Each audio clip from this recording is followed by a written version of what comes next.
hindi makatulog dahil Ala. maraming iniisip, Kuya Kim, pero meron namang hindi daw dapuan ng antok dahil may nagbabantay umano na hindi maipaliwanag na nilalang.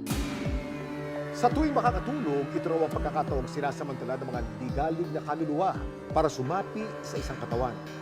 Yan ang aking buwan naman ng kwentong kakaba-kaba na dapat alam. Sugat na di mawala-wala at tila lumalala. Ito ang sinapit ng anak ni Teresita na si Franco na nagsimula umano nang may sumaping di maipaliwanag na elemento sa anak. Start nung yung sinasapian siya. Ang dami nang tumutubo sa kanya. Hindi maintindihan, pabalik-balik. Pinatanggal ko na nga yung kuko para Pero wala rin. Bumalik din.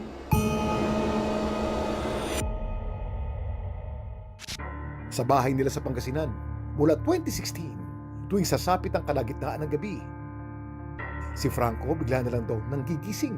Binangon ako, nanay, sabi niya, nanay.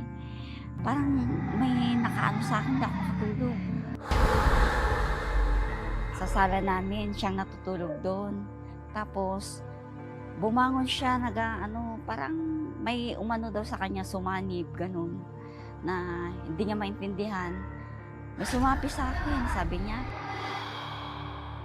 Ang pangyayaring ito, nag-iwan daw ng mga bakas sa paa ni Franco. Nakailang doktor at manggagamot na rin ang kanilang nilapitan. Binigyan lang kami ng reseta, pinabili kami ng gamot, pinalaboratory din po namin, wala naman pong makitang sakit. Pag nakikita ko yung paa niya talagang grabe nun. Tinatanong ko kung masakit, hindi naman daw. Kwento ni Franco, iba't ibang elemento raw ang kanyang nakikita. Umuulan po siya, ma'am. Umuulan pong malakas. Parang may nakikita pa akong white lady sa loob ng bahay. Saka may nagsisit-sit pong, parang duwende po yung sit-sit. Saka may kumakalabog pa sa yero. Sa kanilang bahay, tanging si Franco lang daw ang ginugulo ng mga umano'y elemento. Nakaano po ako dito siguro sa bahay. Nandilaw po ako dito ng pambala.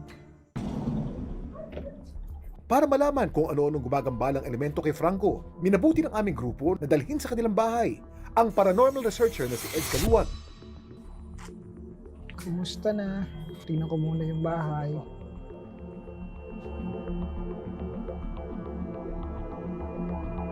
Nung time po ba na yun, may mga kakaibang nararamdaman na dito?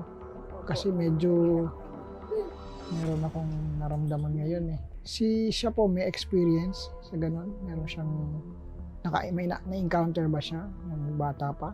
Yung sinapian po siya, Okay. Mga ilang taon po siya noon? mga 16 years old po. Matapos suriin ni Ed ang bahay, nagsagawa siya ng ritual para makausap ang umano'y elemento. Relax ka.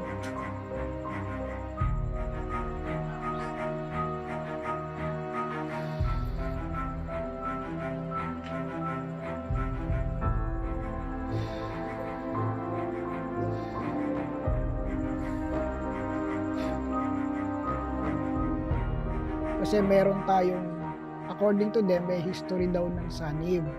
So para makonclude ko, para masigurado ko kung talagang nagkaroon ng ganong pangyayari, gumawa ako ng isang conjuration ritual.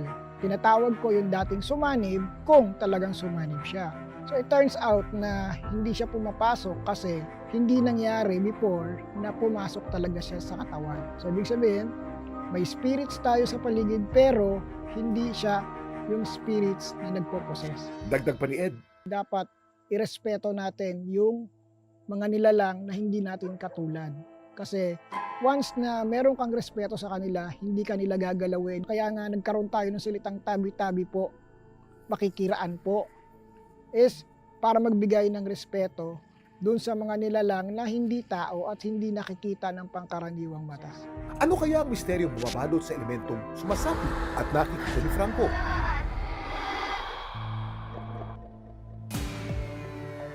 Bakit nga ba hindi makatulog si Franco? Sinong gumagambala sa masarap ng tulog? Sundan ang kabuuan ng kwentong kakaba-kaba, maya-maya lang po.